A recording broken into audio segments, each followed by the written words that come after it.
మంత్రి నారా లోకేష్ ఇచ్చిన మాటను నిలబెట్టుకుంటూ ప్రకటించిన జాబ్ క్యాలెండర్ నిరుద్యోగ యువతకు ఉగాది కానుకని కడప జిల్లా రాజంపేట నియోజకవర్గ టీడీపీ ఇన్ఛార్జ్ చమర్తి జగన్మోహన్ రాజు అన్నారు. రాజంపేట పార్టీ కార్యాలయంలో జరిగిన సమావేశంలో వారు పాల్గొన్నారు.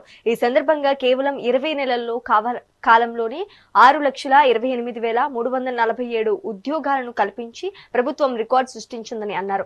తాజాగా ఇప్పుడు ప్రభుత్వ ఉద్యోగాల భర్తీకి క్యాలెండర్ విడుదల చేయడం శుభపరిణామమని కొనియాడారు. గత వైఎస్ జగన్ పాలనలో యువత తీవ్ర అన్యాయానికి గురైందని విమర్శించారు.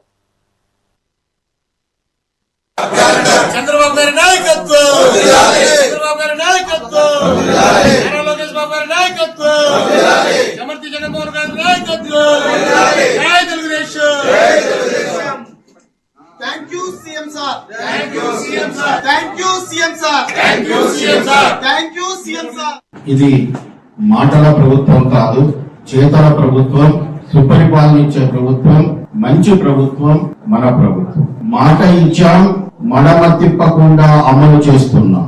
ఒక్కసారి గత విధ్వంసకర పాలనలో నిరుద్యోగులకి, ముఖ్యంగా యువతకి జీవితాలనిచ్చి వాళ్ళని సన్మార్గంలో ప్రయాణించే ఉద్యోగ కల్పన విషయంలో గతంలో ఏం జరిగింది, ఇప్పుడు ఏం చేస్తున్నాం, చీకటి నుంచి వెలుగు వైపుకి ఎలా వస్తున్నాం అనేటువంటిది ఒకసారి పోల్చి చూసుకున్నాం.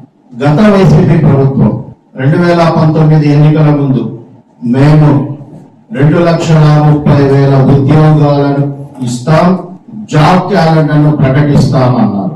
తీరా ఆ పాలనలో ఏం జరిగిందంటే పీరియాడిక్ లేబర్ ఫోర్స్ అనేటువంటి ఒక సర్వే కేంద్ర ప్రభుత్వం నిర్వహించింది. అందులో 24% గ్రాడ్యుయేట్లు నిరుద్యోగులుగా మిగిలి ఆంధ్రప్రదేశ్ ప్రభుత్వం అగ్రస్థానంలో నిలిచింది.